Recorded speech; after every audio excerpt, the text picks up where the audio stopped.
scare him away.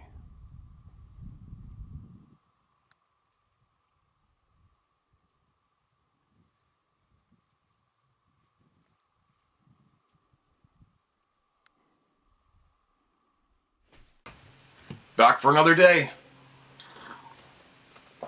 Another day. Got my good luck fishing hat on. Give them to me. Most fishermen and hunters are superstitious and have lucky hats. Isn't that funny? Lots of voices to be heard. Lots of important voices to be heard, and it's amazing. The topics that I would like to unleash on non-stop every day, but I bite my lip and I don't. I don't know why. Probably because there's enough places out there to offer up true information today, and if you're in that mindset to need it, crave it, and utilize it and share it, you're already aware, right? I'd imagine. It's funny, the perfect storm with humans and their human characteristics. Imagine if you were a diabolical group that you wanted to mislead a community of human beings. Imagine if you did mislead them successfully, and to top it off, you also programmed that group of human beings to shut down or shut off when somebody brings up the truth. It's a perfect storm. It's amazing to watch. It's also frustrating to watch, but it's going on today nonstop. It's very frustrating. There's a lot of very, very important facts that people need to know today, and currently the Western governments are non-stop removing the voice of independent journalists, which is basically removing the voice of the people big time, and cracking down on what you get to see, hear, read about, or talk about.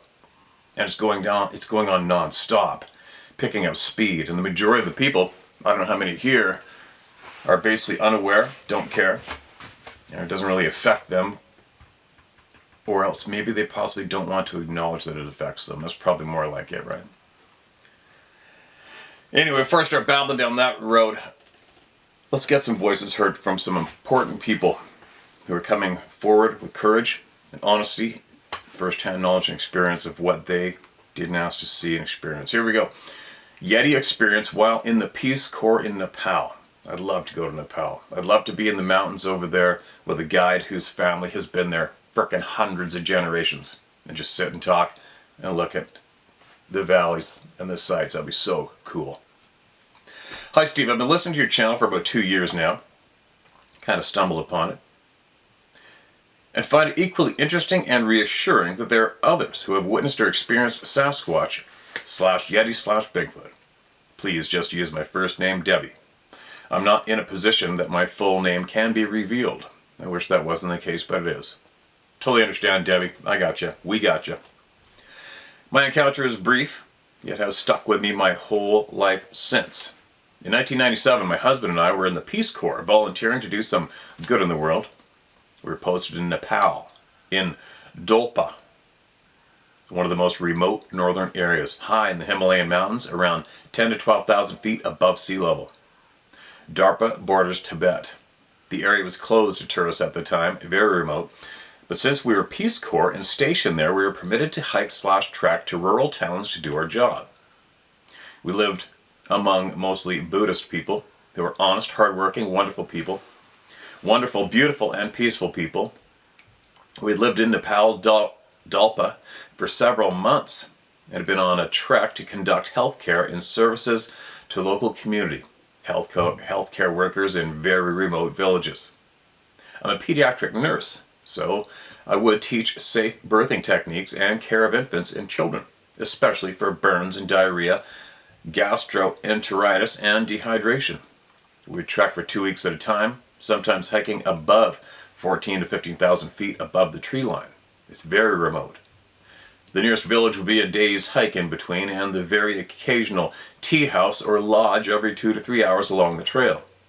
The trail would follow the Glacier River, with the occasional bridge to cross. The bridges often were just 2 large trees spanning the raging river, or sometimes a suspended wood platform bridge. What a wicked adventure. What a great experience. One time, on our way back from a long 2-week trek, we were hiking home and we're still about 2 to 3 days out from Dunai, Dalpa, our home village. Our backpacks weighed about 25 to 30 pounds, so they were packed tightly. This was the era before cell phones. Not that it would matter, because even today, I doubt there is internet/Wi-Fi, it's so remote. But we had a regular camera that I'd packed deep into my backpack. My husband and I were hiking. He was in front of me on the trail. We had been hiking for several hours, following the Glacier River, and to my right was the steep gorge down the mountain leading to the river. To my left, as the steep mountainside traversed up, very steep. So steep, one would have a very difficult time climbing/hiking it. So, we're trekking along, our thoughts to our own, when all of a sudden I felt my hair stand on the back of my neck and my ears started ringing. And it got deathly quiet. I looked ahead. I saw my husband still walking ahead on the trail. I stopped, looked down, and right on the dirt trail was a very large footprint that traversed the entire trail. Maybe 18 to 20 inches long, much longer than a hiking boot. I could easily make out the toes, the big toe, and a flat foot bottom and very wide heel. I thought, wow, someone has gigantic feet and are flat-footed. But why would someone be out here in bare feet? Even Nepalese wear footwear when trekking, typically flip-flops actually. Then I just froze, and my heart started pounding in my chest. I knew it was there staring at me. To my left, I could feel it, sense it, right next to me in the bush, maybe a few feet away on my left, on the mountainside, staring at me. Out of my peripheral vision, I caught its human-like face, no hair, staring at me, and its eyes staring at me, and its eyes staring at me. I never felt so much fear in my life. I didn't make out its body because it was standing behind a tree, peering off to the side. I knew if I didn't yell for my husband to come and see the footprint, he would never believe me. We read this, but it's such a great experience, I'm going to keep going. This was before cell phone cameras, and I wasn't about to put my backpack down to bring up my camera. I was too scared/frightened, and had this sense of run now. Then in my mind I heard it say, just keep going, I will not hurt you, but keep going and do not look at me. I said back in my mind, I just want to show my husband the footprint, and then we will go. So I tried to yell, and my voice froze. I could not make a sound. It was so strange, and I'm a talker. Barely got my voice to whisper to my husband to come back. Of course he didn't hear me, so I kept trying to yell, but I just couldn't. My husband happened to look back because I think he sensed I wasn't behind him anymore, and he started backtracking towards me. I still could barely talk, and sensed the being/Yeti to my left this whole time staring/watching me quietly. I didn't feel like it would hurt me, but nonetheless I was petrified. When my husband got to the footprint, I pointed down on the path and showed him. He stared at it, stared at me wide-eyed, and started to look towards the being, and I said, stop, we got to go now. My husband nodded, and we sprinted down the trail. We sprinted/fast-tracked for about 30 minutes, until we felt that weird feeling leave us. I felt petrified the whole time, and didn't stop trying to sprint, even with our heavy packs, until we felt normal again. When we finally stopped, I told my husband what I encountered, the voice and the glimpse of his face/eyes, how the being had spoken in my head. I'd never heard a mind speak until I started listening to your channel, and then it made sense. We both were so shaken, but I'm glad he saw the footprint, or I don't think he would have fully believed me. When we arrived in the next town to stay overnight, we asked the locals if they had ever seen the Yeti, and oh wow, did the stories fly. They told us the Yeti live in the mountain, and to never hike alone. That if we didn't bother it, it would not bother us. But once in a while the Yeti would come into town and take small livestock, chickens and goats, or their crops, mostly potatoes. But, they told us, they tried to live peacefully with the Yeti, but not to anger it, or the Yeti would seek revenge. Children were not allowed to go in the mountains alone. Since that time, and living on the East Coast, mostly PA and Maryland, I've not had any encounters in the U.S., and we hike the Appalachian Trail frequently. But honestly, that's fine with me. Although we live in northern Maryland, near the border of PA, towards Appalachian Trail and the Highlands, PA, I've heard whistling sounds late at night now, which is a new nighttime sound. I've encountered bluish orbs too, but that is another story for another time. But I wanted to share my Yeti story finally, and thank you for having a safe place to do that. Take care and stay safe and healthy, Debbie. And you too, Debbie. I either read this aloud or I read it myself, because I remember the part about you looking to your left in the story. But there's thousands of new people here nonstop. And everybody knows I had the phone grief, and it absolutely messed my notes, messed my saved emails, messed everything, so we're going to have to put up with a couple of repeats now and then, okay, guys? And it's harmless, right? And if it upsets you, you get a refund for your ticket at the door, right? It's free and harmless. I would love to go to Nepal and hang out with those Buddhists and see those mountains. I would love that. Envy. Okay, here's another one. We live on the devil's backbone. Hello, Steve, from the Texas Hill Country. My name is Stephen Whitaker. I love your show. Me and the wife check every day for a new story. You're doing a great job. I know there are a good number of Bigfoot reports for East Texas, not a lot in my area. We live on Devil's Backbone, heavily wooded, hills and valleys located between the Guadalupe River and the Blanco River, both spring-fed rivers. Blanco. Many caves within the hill country area. Anyway, to my story. September 2014, cool evening, no moon, beautiful stars, 10 p.m. I was out stargazing, and all of a sudden in the distance I hear dogs barking like crazy. We have many coyote and occasional mountain lions, so this isn't strange. However, the dogs in the distance stopped barking. Then, closer in, dogs began. They stopped. Then, neighbors, 1/4 of a mile below us, their dogs started in. That's when my two boxadors, boxer/lab, started in. They were barking down the hill towards a draw below. Neighbor has horses in there and occasional cow, but at this time there were none. I was curious because normally my 100-pound plus dogs, Odin and Fingers, would be in the woods below chasing off or squaring off with anything that might be there. We have lots of large hogs and chasing them is common. My dogs are not scared of anything. There was a southern breeze at my back. I went up on the porch, and as I came around the corner of the house, there were my dogs. There my dogs were side by side. Hair all along their backs, up, tails tucked. Never seen them act this way. Porch is 6 feet off the ground facing north. I have the trees/brush cleared out about 30 yards. I tried to calm the dogs, but they continued to bark in earnest, as if protecting me. Normally I could just command and they would stop and sit looking at me. They didn't. Right about then, the loudest, deepest bellow/yell came up from the tree line below. It shook my insides. I could swear it rattled the windows. I felt like something was pissed and did not want to be seen/disturbed. Then everything went completely silent. I was straining to see below, very dark out. Then I was distracted by hounds to my right, maybe 20 yards. A hog and raccoons together? I thought, what the heck? It sounded like a hog grunting and raccoons playing. I looked back down the hill, and that feeling of something hating me was gone. Then the dogs up the hill started up, then on up and out of the valley. I never smelt anything. I didn't hear any walking. Trees are thick, but there is a dry, rocky creek that heads up and down the valley below. Whatever that thing was, it was huge. I'm from Alaska. I grew up mostly in Texas. I know the sound of mountain lions, fox, bobcats, and bulls, etc. And this thing had to have the lungs of a bull, but it wasn't one. My dogs have never reacted to anything like this before or since.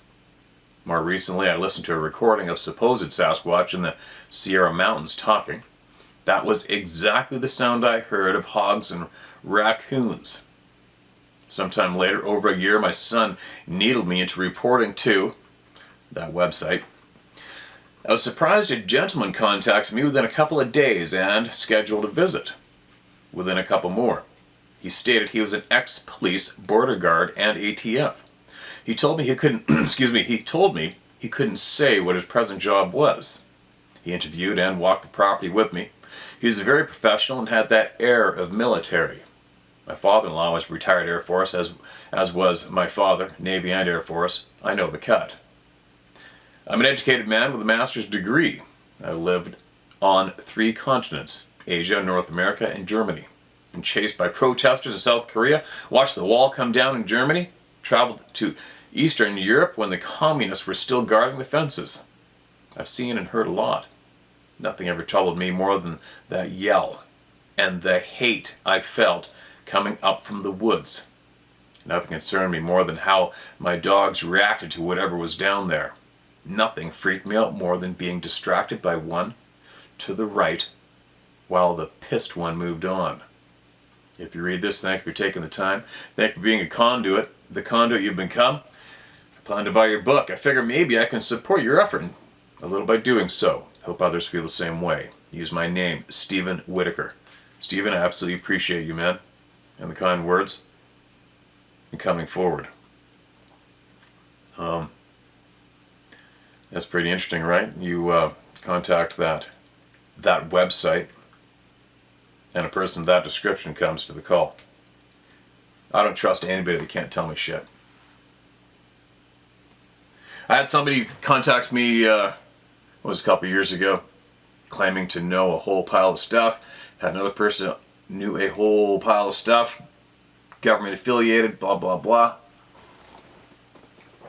Was apparently used to go to reported experiences of these beings, etc., etc., and claimed he was going to share all.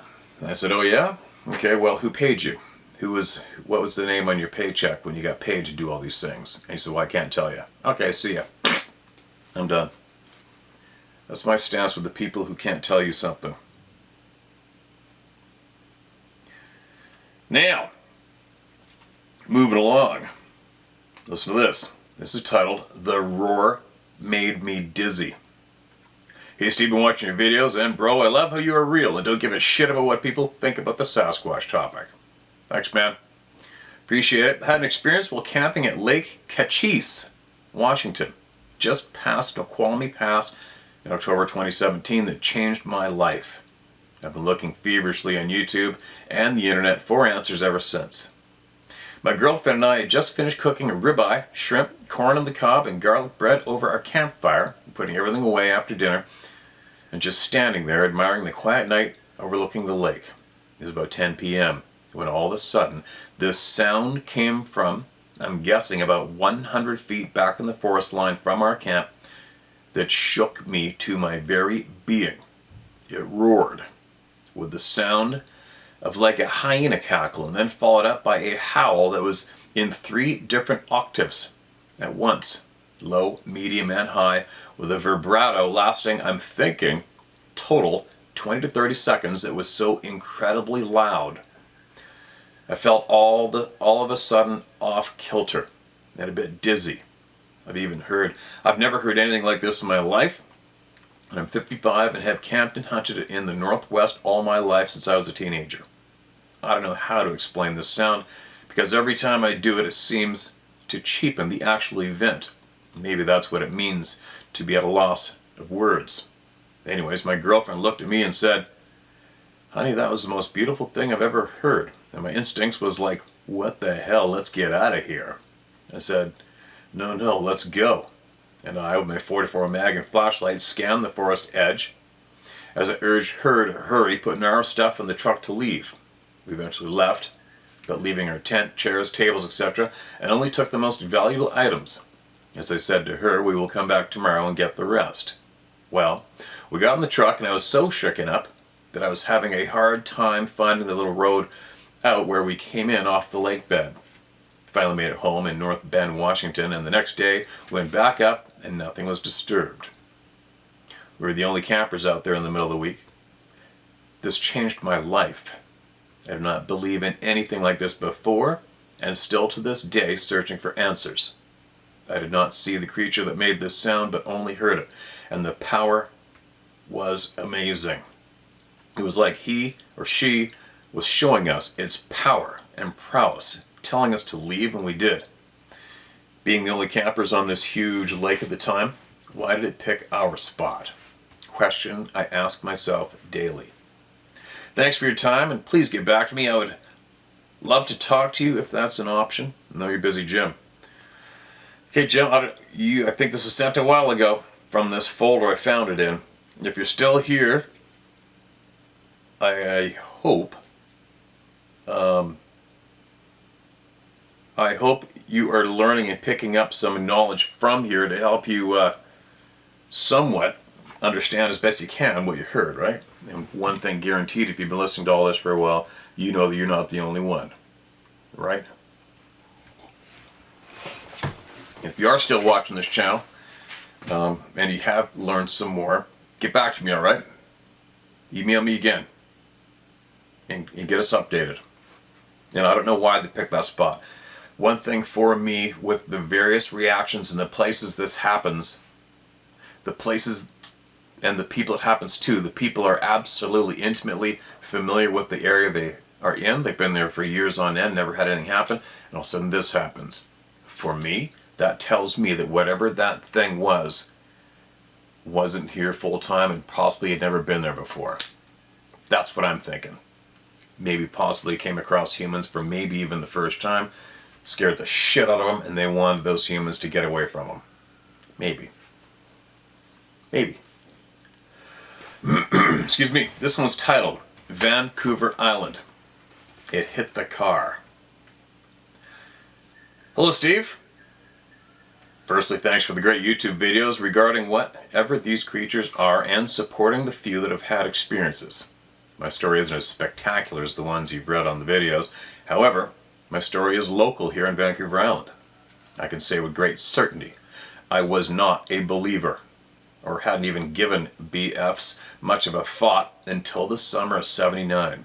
I was 17, a deckhand on the trolling fleet around the west coast. Really?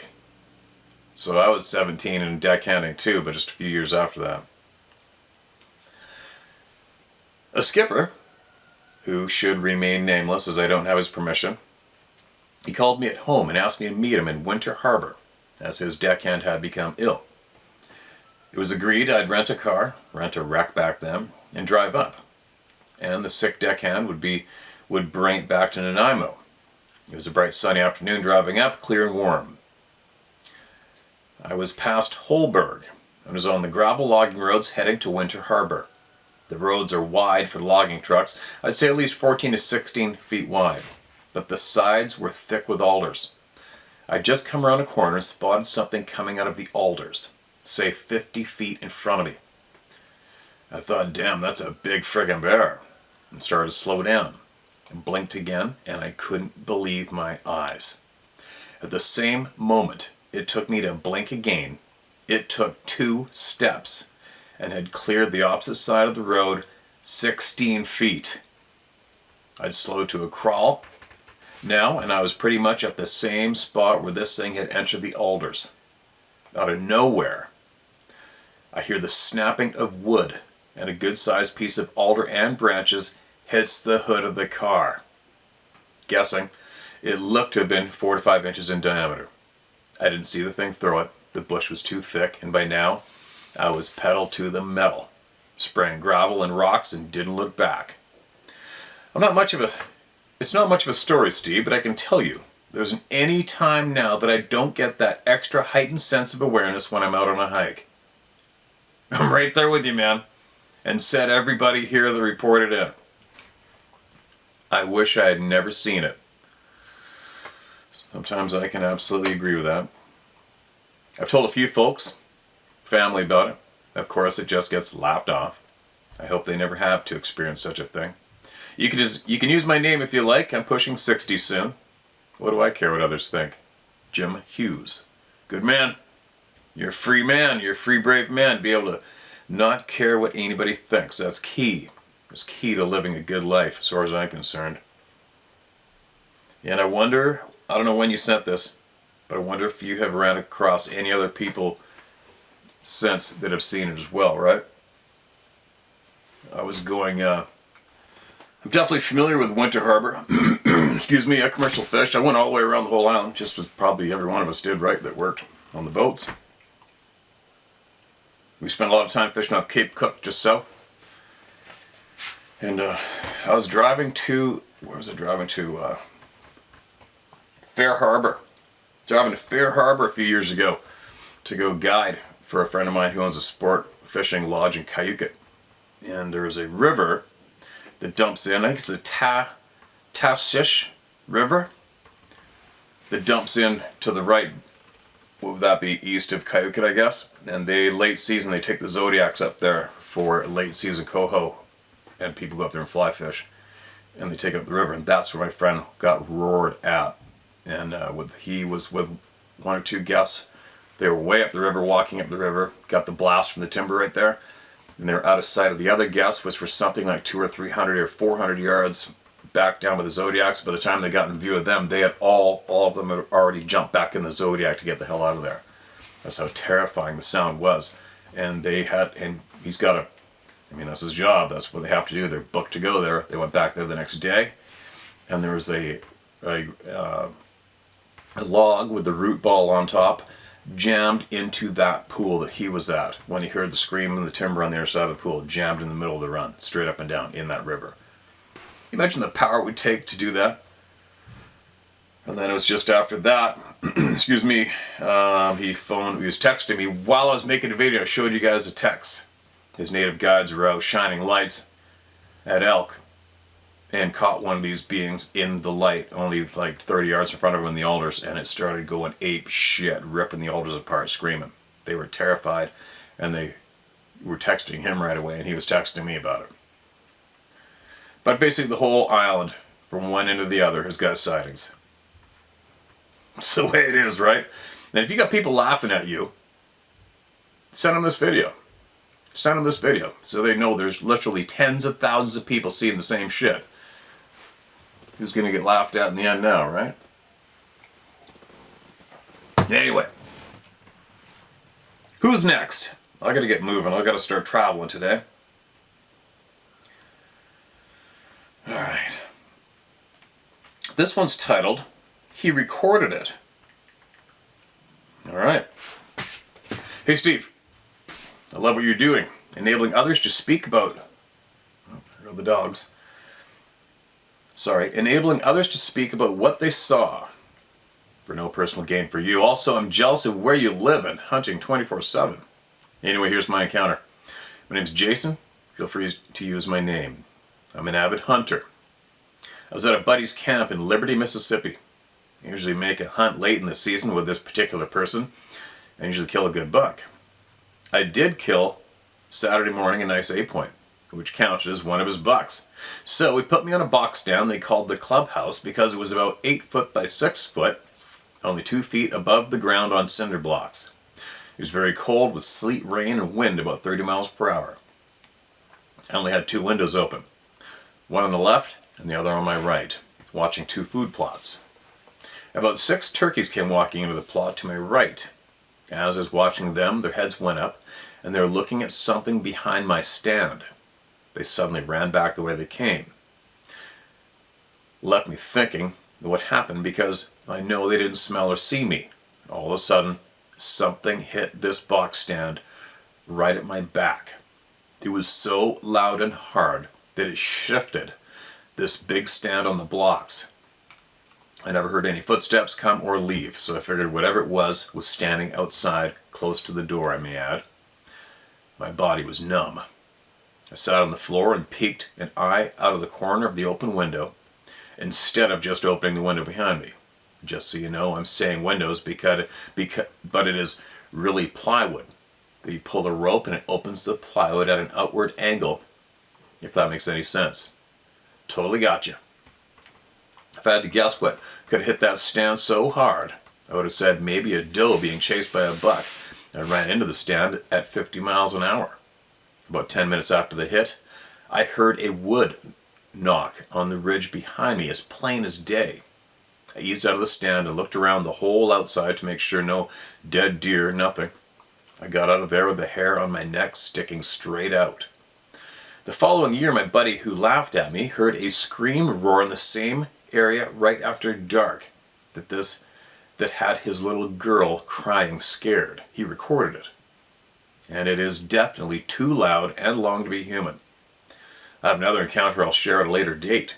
Keep doing what you're doing. God bless. All right, man. So you know exactly what everybody's going to be saying, Jason. Where's the recording? Right?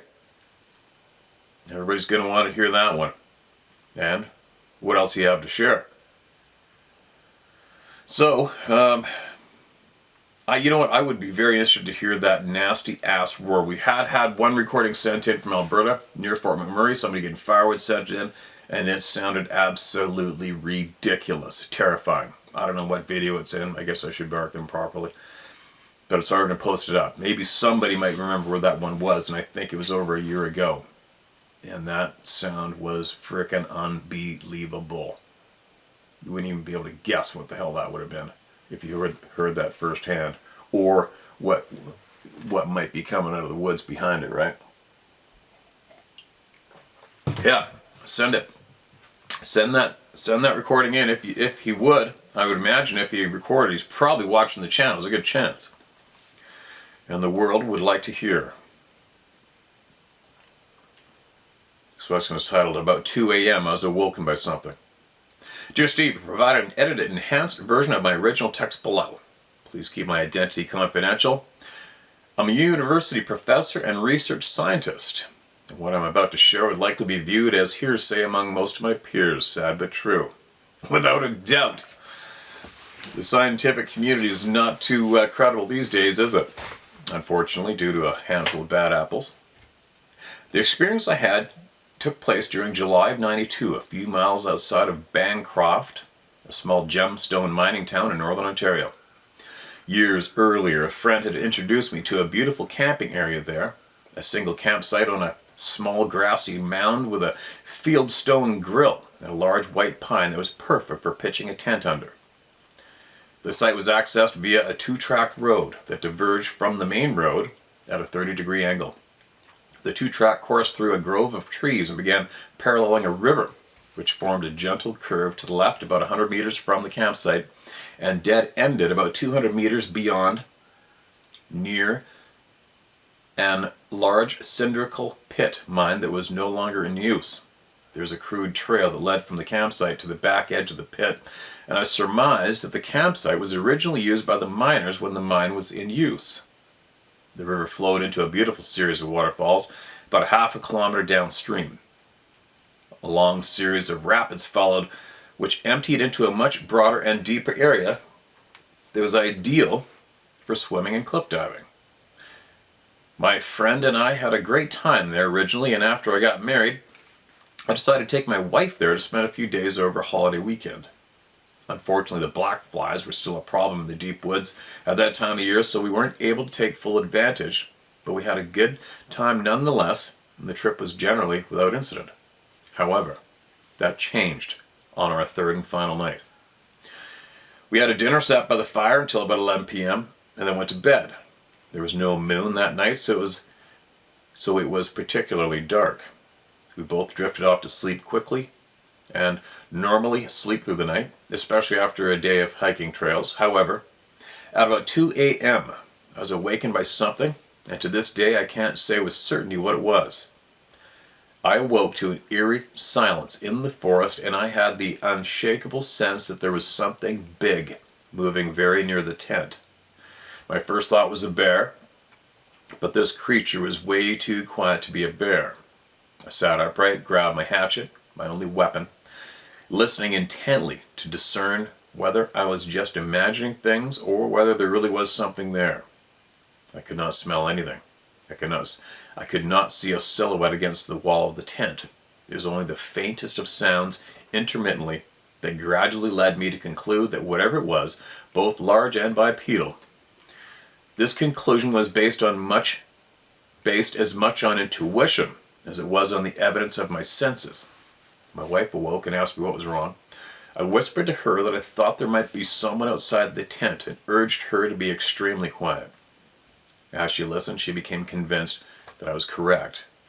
Obviously, we were both concerned and spent about 15 minutes trying to confirm whether there really was something or someone there, and waiting in the darkness for something decisive to happen. The car was parked about 15 feet away from the tent, and I expected that whomever it was might test the door handles, but we never heard a sound. Gradually and inexplicably, we both sensed that whomever it was had moved away from the campsite and were satisfied that the potential for danger had passed. We both laid down to sleep and almost immediately heard a very large rock plunge into the nearby river. I can still recall the sound of the rock bottoming out on the rocky riverbed, which was at least a meter deep in that part of the river. The sound validated our suspicions, but also left us both feeling that the event was over and that it was safe to return to sleep. We both woke the next morning, and I surveyed the area for any evidence of what we had heard, but saw nothing. We then broke camp and began the 500-kilometer trip back home. At the time, I was convinced that it was a man outside the tent, and it didn't enter my mind that a Sasquatch may have paid us a visit. However, there were aspects of that experience that haunted me afterward. The profound silence of the forest, the stealth with which this creature was able to move, the visceral sense of danger with no discernible cause, the size of the rock that would have been required to make that sound we heard, the fact that we heard no car starting the distance, or footsteps on the gravel near the riverbank, or laughter among friends as they retreated from the scene. Also, the inherent risk in entering someone's campsite under those conditions without knowing whether they are armed with more than a hatchet. I've gradually become convinced that it was a Sasquatch, and I now feel grateful to have had this sort of introduction. Oddly, neither my wife nor I were truly fearful during this encounter, just hyper alert and vigilant. In fact, when we heard the rock enter the water, I think we actually chuckled a little. It hasn't dampened our appreciation for being outdoors or left us feeling traumatized in any way. However, I now know that these beings are real and highly intelligent, and that knowledge has profound implications for human existence generally and for the disposition of our governments toward the populations they govern. Thanks for your efforts in disseminating this knowledge to the public. Keep up the good work. All right, man. Appreciate you coming forward. And I wonder if, since you wrote in, if you have spoke with any of your scientific colleagues about this topic and looked them square in the eye and spoke matter-of-factly, and what kind of replies you received. I myself do not see any, how do we call it, any human in any kind of academic position as any kind of authority whatsoever when it comes to all these truths. None. One thing I've realized for myself is the amount of actual true truth that's been withheld from us has made me very distrustful of, number one, for certain, the education system, right? Actually, I'll bite my lip. I could go on and on about that topic, but everybody knows my stance on that. Once you realize we're being lied to, and you start digging, and you start waking up, you start questioning everything, and nobody qualifies to have any kind of authority when it comes to any topic for me, except all of the people. Okay, I gotta stop babbling. Drinking too much coffee maybe, and I gotta get going. One more. A Navy woman shares.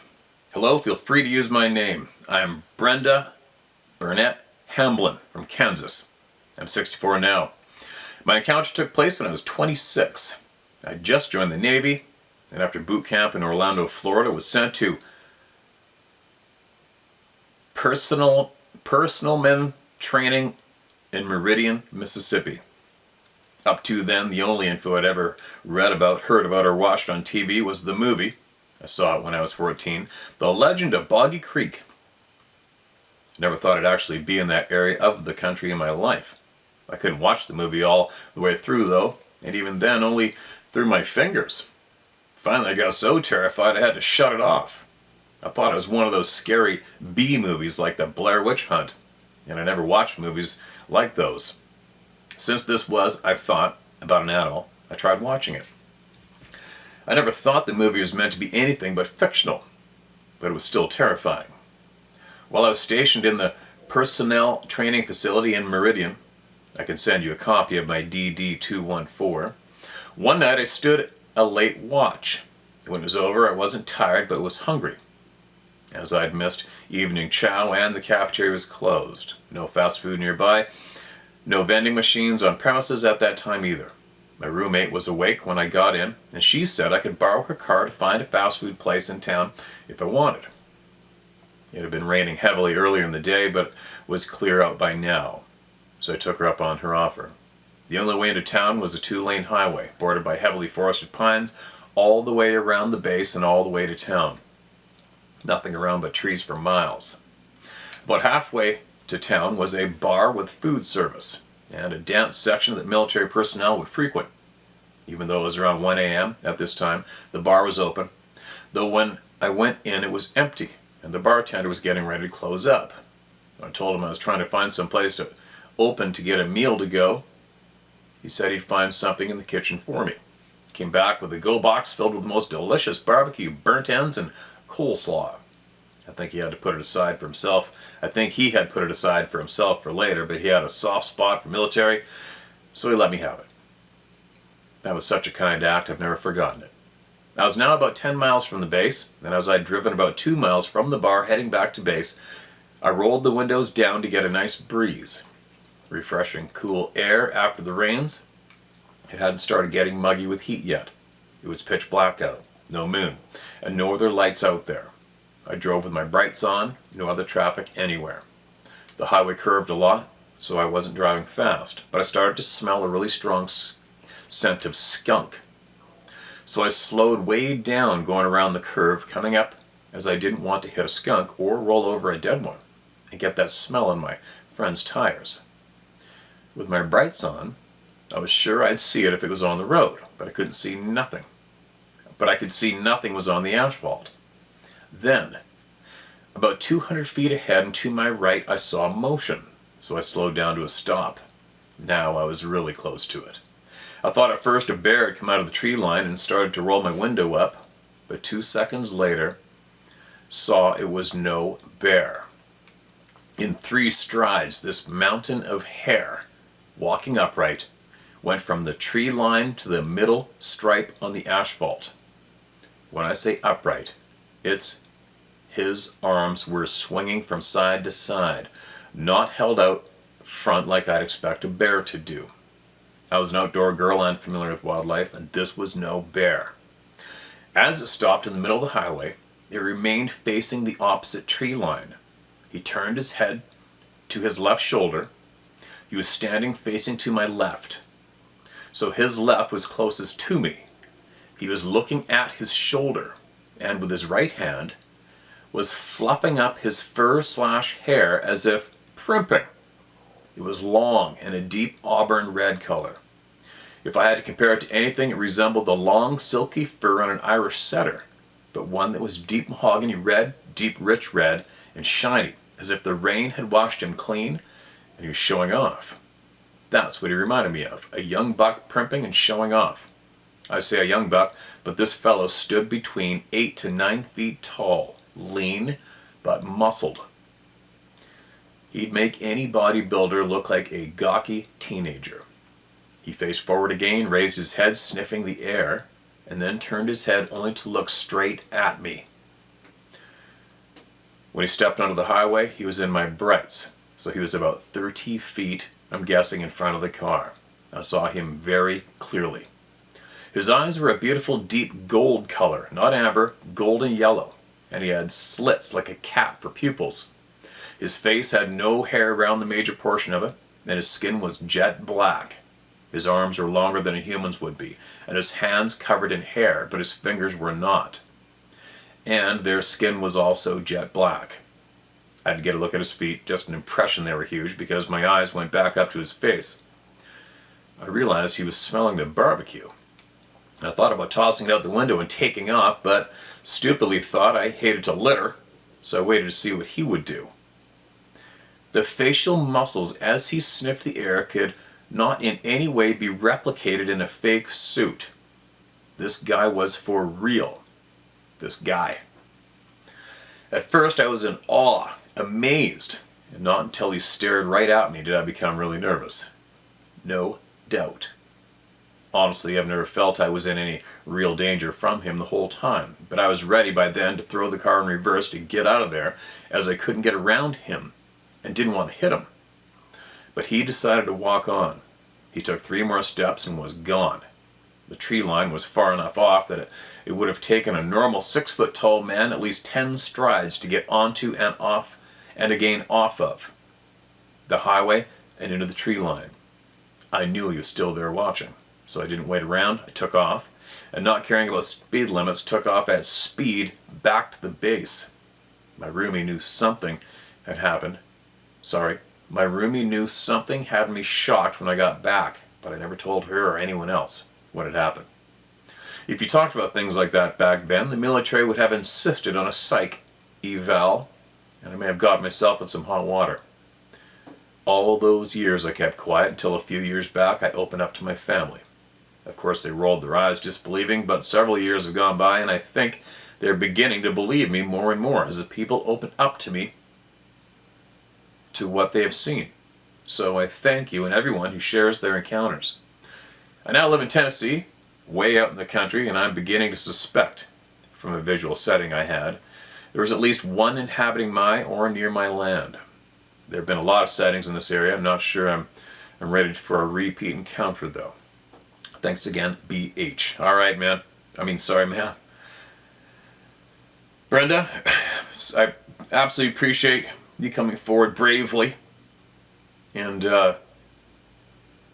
you know what I'm going to say is make sure you send this video to your family members, alright? Or somebody who may have possibly judged you in some weird way or questioned your sanity. Send them the video.